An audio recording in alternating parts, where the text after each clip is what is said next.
A big thank you to our sponsor, iFixit, who fights for your right to repair and makes really cool tools in the process. If you need to fix your phone, laptop, or even a vacuum, iFixit has thousands of parts, tools, and free guides. Mercury, Mercury Stardust. She's a beacon of hope in the darkest night. Mercury, Mercury Stardust. She'll teach you how to make it all alright. Hey there, hi, my name is Mercury, and I'm the trans handyman. My pronouns are she, her, and I teach compassionate DIY. We're here to help renters, LGBTQIA members, and anyone who's feeling left out in a DIY space. Hey guys, gals, and non-binary pals! Thank you so much for listening to this episode of the Handyman Hotline. Right now, we are recording here on location in Boston, Massachusetts, and I'm with my very good friend, Basil. You make it sound so cool when you say it like that. Well, I mean, we are here on location. Also, we did fly today twice to get to Boston from good old Madison, Wisconsin. So I feel like I get to say on location. Yeah. We did fly with this podcasting equipment that was very thoroughly inspected by the TSA. TSA, they love the trans people. All that being said, Basil, what are we doing here in Boston, Massachusetts? Oh, we're just on a little book tour for a little New York Times #1 best-selling book. Yeah, who's this? By, the one and only Mercury Stardust. Oh, that's right. I wrote a book called Safe and Sound, a Renter's Friendly Guide to Home Repair. You can buy it basically anywhere. And we are on the book tour right now celebrating that book and meeting all the fans, which has been a wonderful, great experience. If you want to learn more about that, you can just listen to the after show pre-show that will be after this episode on my Patreon only. So go there and support us, and we would appreciate it. All that being said, we got 5 questions today, and we are going to play them, and I'm going to do the best I can to answer them. If you're new here, if you've never listened to the podcast before, I am not 100% perfect on these questions. I would say I'm batting like an 85%. I'm doing pretty good, but definitely we'd like to push it, and I'm not going to get them right all the time. But all of that being said, we are going to go for it today, right, Baze? We are going to do our very best. We're going to do our very best, and I'm probably going to crack a lot of jokes around the way, and Basil's going to read the questions. I am going to read this question from Morgan. Morgan says, "Hi, Mercury. My name is Morgan, and I just recently got your book. I love it so much, and I can't wait to start fixing up things around my apartment. I started by following your directions for how to install a bidet, and I ran into a problem I'm hoping you can help me with." Oh, okay. Yay, we love bidet questions. Yeah, we have so much to say about bidets. When I went to turn the shut-off valve next to the toilet before starting the rest of the bidet installation, the valve would not budge at all. Yep.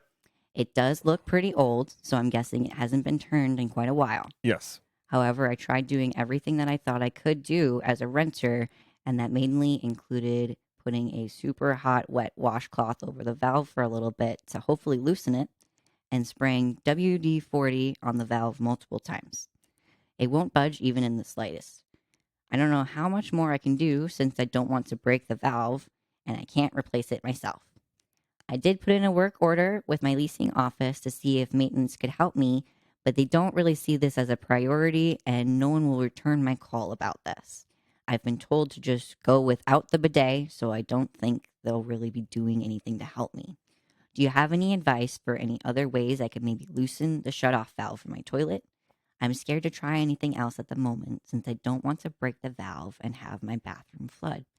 Thanks so much, and I hope you have a great day. This is such a good question. And honestly, when we're dealing with apartments itself, that is something that is a concern. And we talk about that in the book even, that that is something that I want you to be aware of before you even go into it. Absolutely. Where the valves themselves can be tricky. I've had that happen in my own apartments I've been in, right?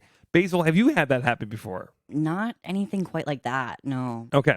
So the first thing I would say, the warm cloth isn't going to do what you think it is going to do. If anything, it might make the problem worse. So the spraying the WD-40 is also not going to do what you think it's going to do, right? It can actually gum up especially on plumbing, right? Because everyone uses WD-40 for a catch-all lubricant.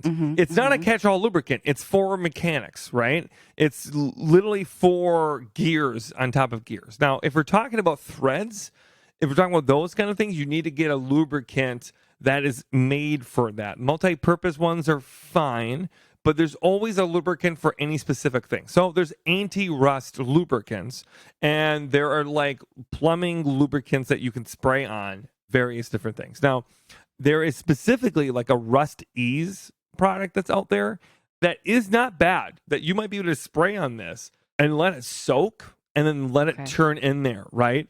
Better yet, you can even get a bucket and cut it up in a way so it can fit underneath there. Fill the bucket up as much as you can with most of that stuff, like a little bit of water and a little bit of whatever else you have, and that might actually help loosen it up. You know, that like if you fill it up with the actual rust in like ease stuff away in it. Or another thing that I would say is that applying a constant pressure on something is better than jerking it.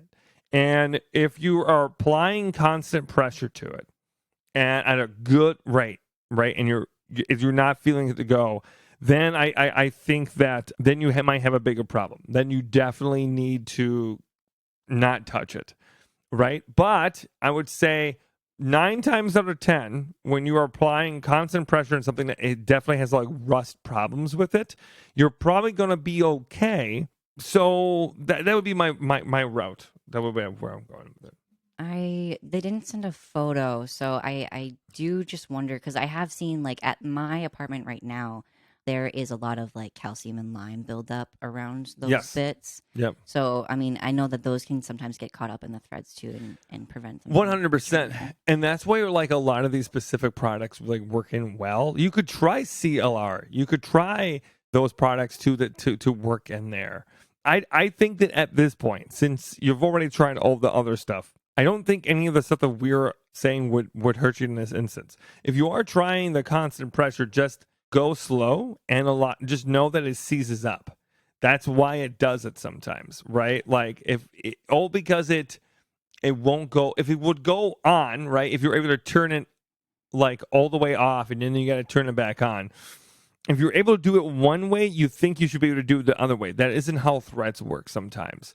If you go one way with it, it doesn't mean you'll be able to go back as easily. Sometimes it gets seized up when it's going into more calcium buildup, more rust buildup, and those kind of stuff. Does that make sense? I have a clarifying question for you, Mercury. I remember being told that you shouldn't turn those things like the water valves and stuff all the way to their complete open because of that. Yes, 100%. So I would advise to never go. Thank you for asking this question, because I don't think I say this often enough. If you go all the way, they can get locked up. And if they get locked up, you can get them undone. But that can definitely be, like a little bit of a scary moment, right? Sure. Because it's like you're not sure what's happening. You feel like you might break it, but you're actually not going to break it. But if you do that multiple times and you do that over and over again, you're actually causing the problems that this person is calling us about right now. So interesting that you asked that clarifying question. So yeah, no, I would say go all the way until the water stops. You would run the water, like flush the toilet and do that, and then close it right away. And once you hear the water stop, you're fine. Just stop right there. And then when you disconnect stuff, make sure there's a bucket underneath there. And if there's still a constant drip, you can always tighten it up a little bit more. Does that make sense? Yeah. Yeah. I think I might have answered that question. I don't know. Do you think I answered that question? I think we probably answered as much as we can. Yeah. Yeah, I think it's also one of those things too. Like if the handle is loosening up, you can maybe tighten it up a little bit, but I don't know. There's just so many things with those that can be really frustrating. I always err on the side of caution if possible in trying to get a landlord to install, a bidet, or trying to get them to install a new water valve can always be an uphill battle, to say the least. Yeah. But my best of luck to you, and I hope that we helped in any way that we possibly could. All right. And then we've got another question here. Would you like your cat tax before or after the question. Oh, I want it after. I want it Okay. after. So we've got our question here from Allison. She says, "Howdy, Mercury Stardust. My name is Allison, and this is my very first time texting the official Handyman hotline. I want to find out if you have any advice about fixing a faulty temperature sensor in an oven, more specifically, a Oh, Whirlpool shit. oven. I do not know the model name or number. Is fixing / replacing the temperature sensor in an oven a task that an ordinary human being can do? Any help would be greatly appreciated. Thanks for your time." Okay, I definitely need a cat tax for this one. It's a good one. Oh, it's a good. It is Okay, a for good those who don't one. know, cat tax refers to people sending me cat photos to make sure they get their questions answered. Oh my God, that's a black cat with a boa. Oh my God! But I don't. What's the name of Hiccup? The name is Hiccup. Oh my God! I love. Okay, I'm sorry. I'm just gushing about cats. I love He's cats. winking. Okay, I'll answer this question. I wasn't positive, but now I'm a little bit more positive. I'll answer it. Okay, so correct me if I'm wrong, Baze. They said they do not know the make or model of it. Correct. They say it's a Whirlpool. They do not know the model name or number. Okay, so I'm going to tell you right now, very hard to do any of this without knowing the model and make. Now, you can find that out typically by opening the door and looking at the edges of the door or inside of the frame. If it's not there, pull the oven away from the wall a little bit and look right at the back panel. One of those three options will have that make or model number on it. Highly recommend doing that because you need that manual because this is one of those things where this is going to be specific Yep. for that make and model. And do they own this? Do they own this or not? I think they do, right? That's. I got the vibe that they owned it. I got that vibe. It does not say specifically. Okay. If you do this work yourself, you could be vacating the warranty. That was my I was Right. So I would say be careful. Be careful with it.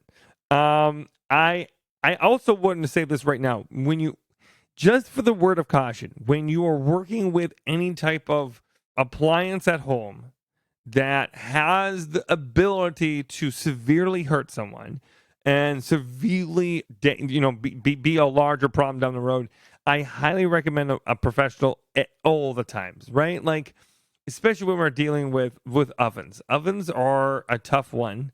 And the only ones I like to work with are the ones that have a little bit more like they have the heating element right there.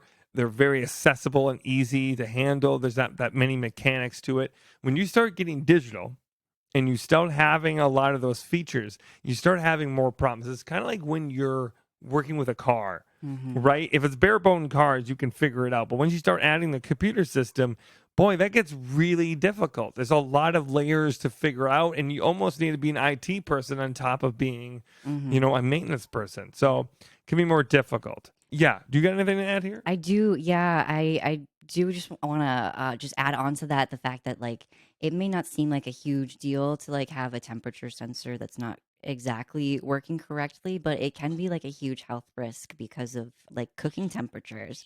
Depending on what you're cooking, things need to be cooked to certain temperatures to be safe to eat.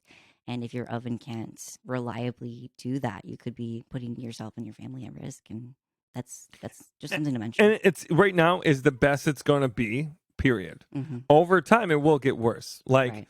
especially with any type of sensor will definitely mess up other things. Do you know what I mean? Like, I don't know. I think that's interesting. I wonder if there's like some type of way to program it. Like, I don't know. Like, is this a programming issue with it? Is it actually the sensor itself on it? That's the whole question I would be asking because I don't know.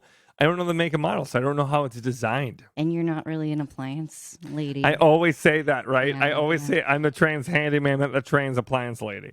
But that's okay though, because there are professionals that are trained specifically to work on small appliances, and you can seek those out too. Yeah, and our very, very good friend, great friend of the podcast, they probably do not listen, wonderful Renee, or known as Renda on the good old TikTok and good old Instagram. They are a great appliance tech themselves. She's wonderful. I highly recommend listening to Renee whenever you get a chance. I've learned a lot from her myself, But that being said, she's a great example, right? As someone who actually is a person in the field who has more ideas about that specific kind of product.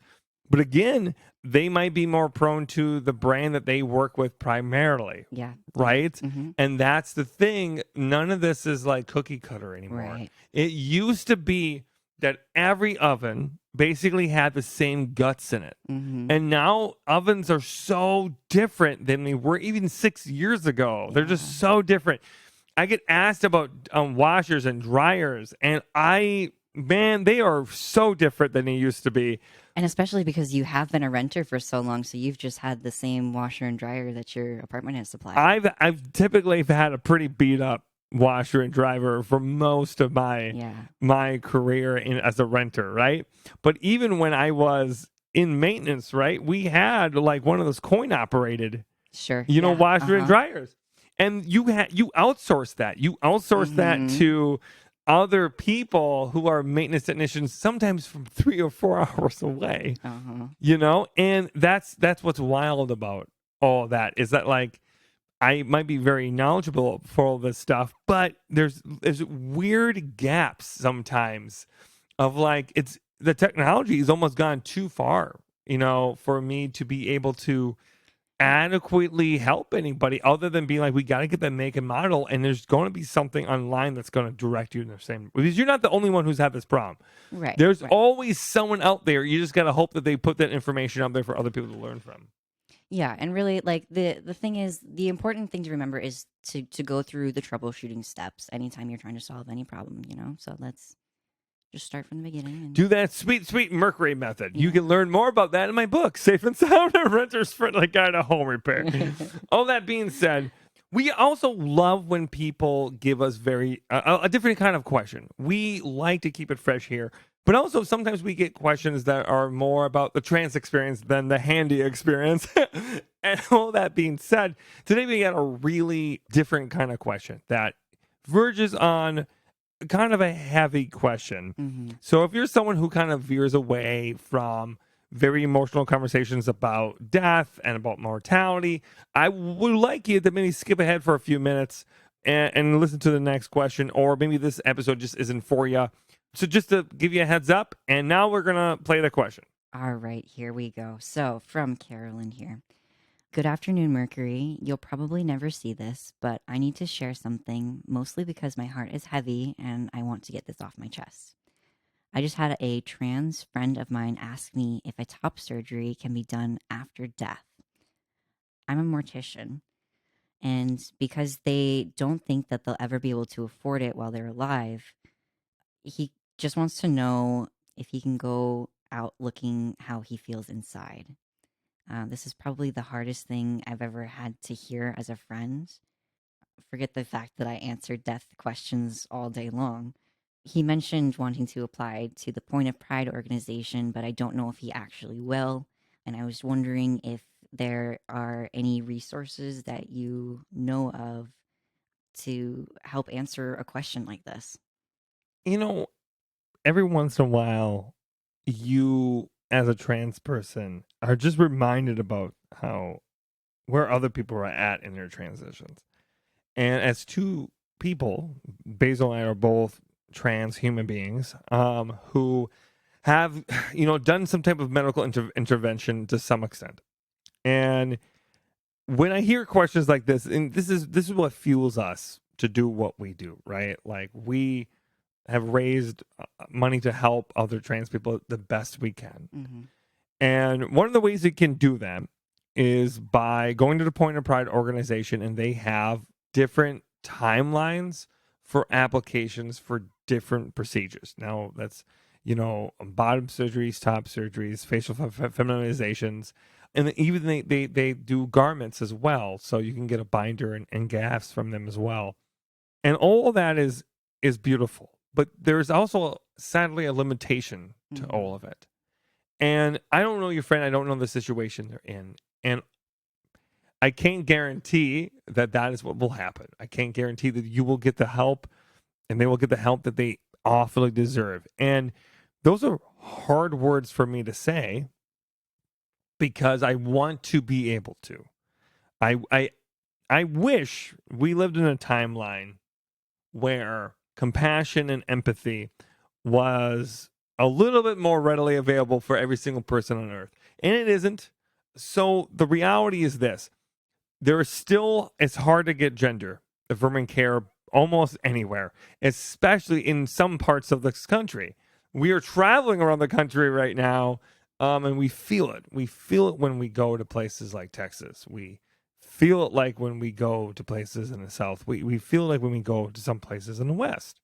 And the reality to all of this is that the anxiety that your friend is having, the pain of expressing that they would do basically almost anything to be in the body that they know they should be in, the best thing you could do as a friend is to listen. You're not going to be able to solve anything. You're not going to be able to get the access that you want for your friend. That just isn't how it's going to work. I'm not going to give you a magical number. There is not a safe somewhere that will give you all the genders. There is not a great, combination of numbers that I could put into a lock and open it up. I wish, and I can't, but I can tell you as a friend that you love this person a lot. You care about this person a lot. And that right there is more valuable for them right now in the timeline that we live in. And that's more grounded in reality for a lot of us than it should be. So that would be my advice, is to really be the listener that you need to be. That know that you might not be able to solve their problems, but sometimes they need to be able to express the anger and express the sadness and express those feelings, because it is lonely out there. It can be hard some days for the trans community. And I think that that's the route I would take from my heart.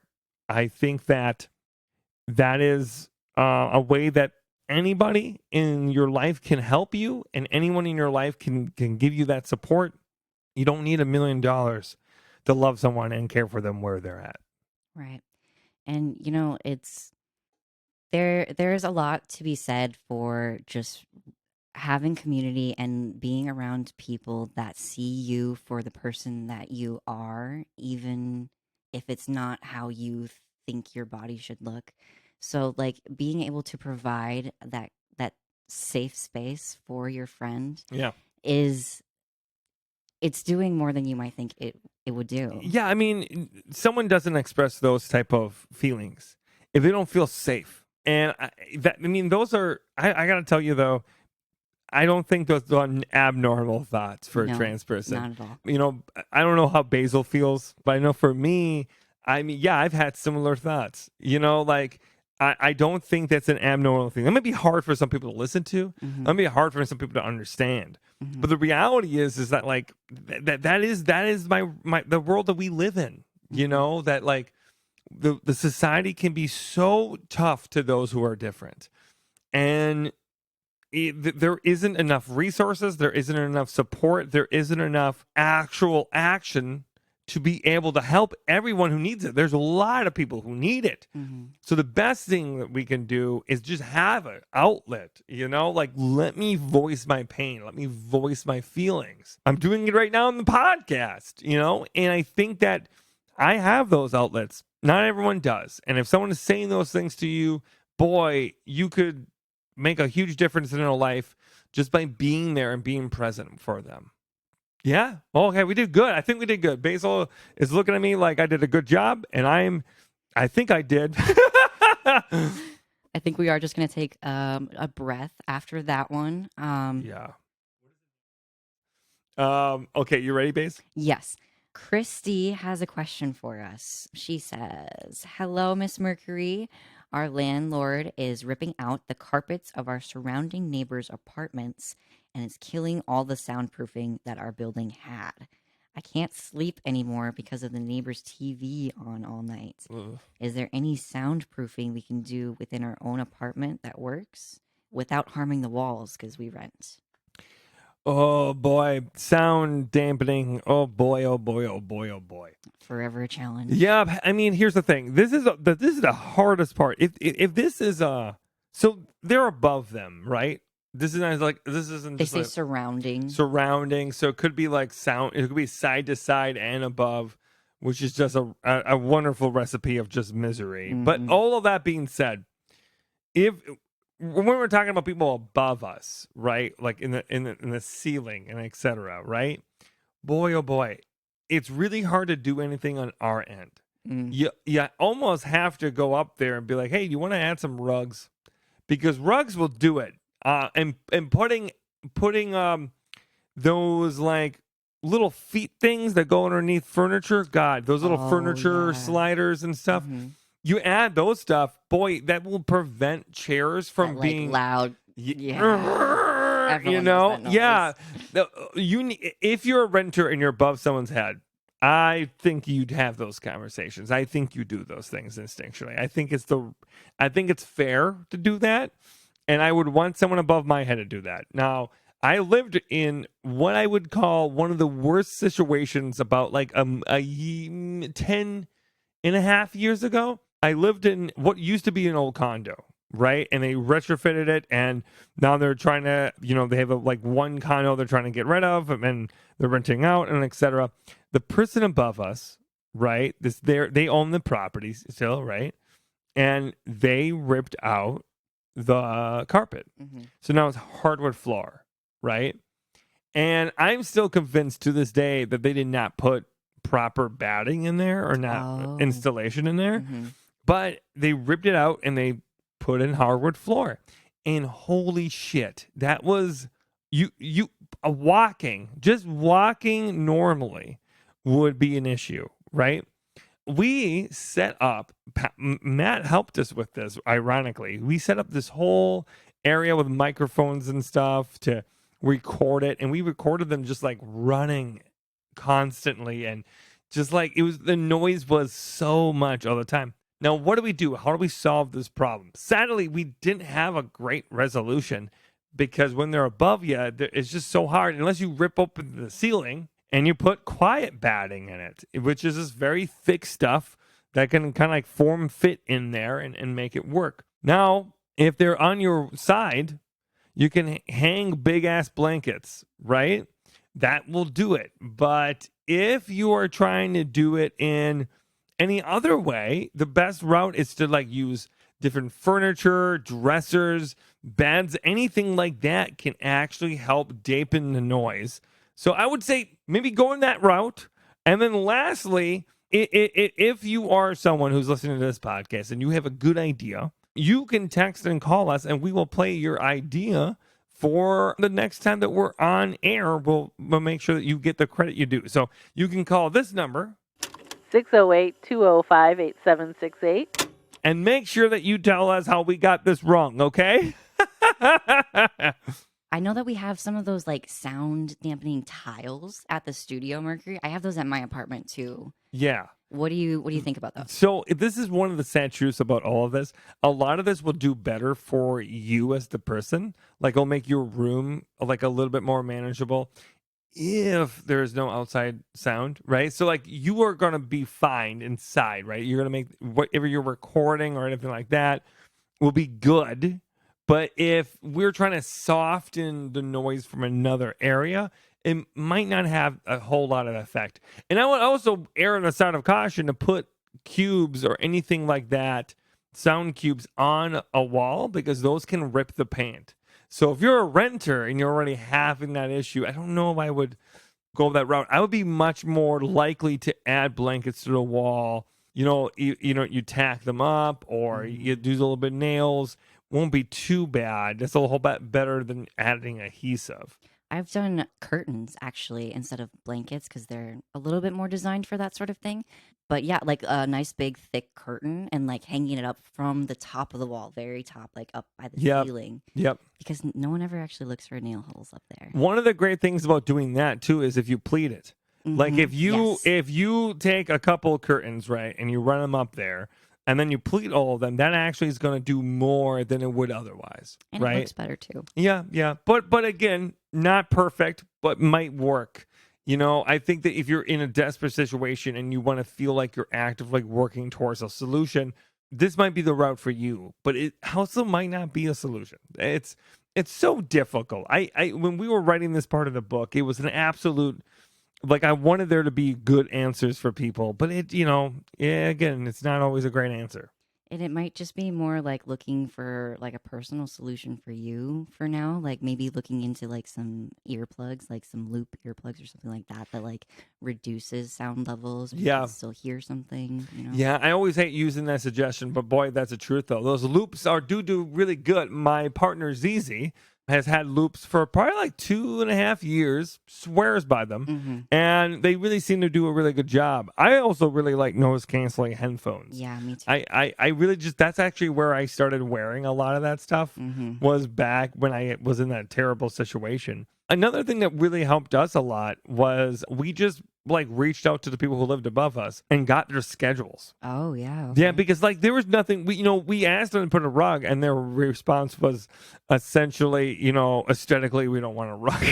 And also, You like, know? some people can't have them because they are legitimately a tripping hazard. Yeah, it So, could totally be the case. Don't think that's what was happening here. Yeah. But it could totally be the case. I will also add, though, that like we got their schedules, and that helped us like work around when we could do stuff. Sure. You know what I mean? Like, Yeah. sometimes there's a way to work around it, but sadly, without having intervention that's, DIY renovation specific, it's not going to have the solution you want. This is one of the things I hate the most about how we do housing in like a capitalistic society, because like we have separated people from the community aspects of their housing. Like I feel like apartment buildings could be a lot more cooperative. Well, if you want to learn more about that, you can look into tenant units. Tenant units are something that me and Basil have talked about a little bit before. And this is probably something to throw out there in this specific instance. When you're having landlords that do this repairs and they're not doing it properly, if all the tenants teamed up together and they started a union and therefore had some leverage when it comes to rent, maybe something would be done of it. And also, like, I think the more voices that add something, the more it's hard to ignore the problem. And if you're having this issue, so is every other person in that building, And if all the people who live above you, if all of them are saying they don't have an issue, then the problem is really something down below, right? But I'm telling you, when there's smoke, there's fire. I've actually, I recently just heard one of my friends teamed up with one of their neighbors to play good cop, bad cop against their landlord to solve a situation like this. What? Yeah. Really? That's interesting. Let's do it. You and I are going to be weird cop and weirder cop. I think it'll be great. Okay, that being said, I think we answered that pretty good. Okay. Let's go for the last question of the day. Again, I have a question for you, Mercury. Would you like your cat tax before or after the question? I'm going to go with after again. Got to make sure that we, if I don't want to answer the question, I pay that tax and I'm real happy afterwards. Okay, here we go. I have a maintenance question. All my doors creak. What is the best way to stop a creaky door? It's funny because we kind of talked about this inadvertently before. Okay, show me the cat tax first. Oh, what is this? Oh my God, that's a gray boy, isn't it? Oh my God. Wait, what's the name of the cat? I don't know if they sent it. Oh no, that's so cute. Hold on. Oh my God. You see this? You could text back and ask. Oh my God, I love this cat. Dude, I'm sorry, that like blew my mind. That cat is the most gorgeous creature. Okay. Sorry, I just saw the most beautiful cat photo. Gotta tell you, man, some of you just are like great photographers for your cats. Your cats could be a professional. Okay, all that being said, now that we're not talking about cat models, what were we talking about? Creaky doors. Oh, yeah. We inadvertently answered this question before. So we were talking about don't use WD-40 for that. I want to tell you right now, you could use WD-40 if you really want to in a pinch. You could do it on a door. I think that like it can stain doors, it can stain paint, it can cause farther problems down the line because it it gums up rather than lubricates sometimes, and gumming up is not the thing you really want to do most of the time when you're working with your door. But you can do a multi-purpose lubricant of some kind. Those do pretty good for door hinges. Now, what you want to do if you are really having an issue and all of them are like pretty creaky, I think you could do one of two things. You can spray them directly with the multi-purpose spray, right? Or take the pins out. You take the pins out and you lubricate the pins that way, and then you put the pins back in. You can take the pins out one by one by taking like a chisel or a flathead screwdriver, going down below the pin, and then knocking the pin out with a hammer or a mallet by using a chisel or the wonderful flathead. But all of that being said, right, that is the way you could do it. You could lubricate them directly that way. That usually solves the problem. Or if you feel like, oh, that's just a lot of damn work and you don't want to do all that work and you just want to be done with it, replace all the hinges. That's another route. Wow.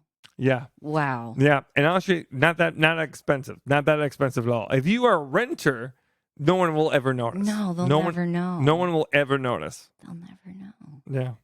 It's that TikTok song. I know, it's just repeating. Be suspicious. Be suspicious. That wasn't the one that was Wait, which one were you? They'll never know. They'll never know. Oh, that one. Oh, shit. I went in the wrong direction. I went in the whole. That's from Don't be suspicious. Don't be suspicious. Don't be suspicious. Don't be suspicious. It's from Parks and Rec, the very last episode. It's a good show. Don't be suspicious. Well, did we answer the question? Yeah, replace the hinges. That is mind blown. I don't know why I didn't think of that. That's awesome. Mercury. Yeah, because also they don't cost that much. Yeah. I would say, too, you might be able to locate which hinge is giving you the problem. You know, if it's every hinge, you know, like close it a bunch of times and see what happens. Oh, yeah, by the way, if you're spraying it with WD-40 or any of that stuff, if you are doing that, you need to close the door a bunch of times. You need to spray it and then just like open and close, open and close, open and close. I would say like 10, 15 times. Because you got to work it in there. Yeah, you got to work it in there. And that's what people miss a lot of times when you're using lubricant. Oh, I did this and it didn't work. You got to get the lubricant up in there. The actual metal that's touching the other metal has to get lubricated. So that's why when you take the pin out, and you're lubricating it directly and you're putting it back in, well, you're ensuring that it's getting up in there in a very effective way. That's why I think it's a better route to go than just spraying it, because you're just making a damn mess and you're not really solving the problem. It's not just like magic spray juice. But if you're in a hurry, totally get it. If you got mom and dad coming over and you want to make sure you want to impress them because you just fixed the door hinges, spray them down. They won't know the difference. All right. Well, I think we did it, Mercury. I think we did it. I think we answered some questions today. We did. I'm proud of it. If you have any pet peeves or concerns, or you think I got anything wrong, you can tell us what the answers are by texting this number.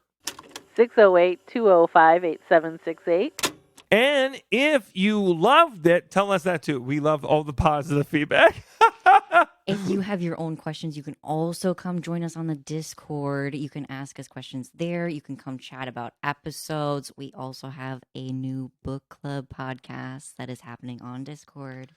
Discord is quickly becoming one of my favorite ways to interact with my audience. We'll be doing more of it while we're on the book tour. Just reminding myself I need to do that right now. And we're just really happy to be able to have a great community over there and to interact with all of you. If you also want to support us in any ways, you can always support us by going on our Patreon. And until next time, remember, you're worth the time it takes to learn a new skill. Bye-bye. Bye. The theme song was created by Rhodey Walker. Questions were picked up by our production assistant, Ziggy. A big thank you to our executive producer, Basil. And this podcast was recorded and edited by Matthew Allen Haig. Thank you for listening. See you next time. If you enjoyed this episode of the Handyman Hotline, you can listen to an even longer version by supporting us on Patreon. If you support us on Patreon, $10 or more, you'll be able to get an extra long 30 to 45 minute section every single week. Isn't that amazing? More of me and Maggie. Wow! So thank you so much for all those who already support us, and you too can support us and listen to more on our Patreon. Thank you. Bye-bye.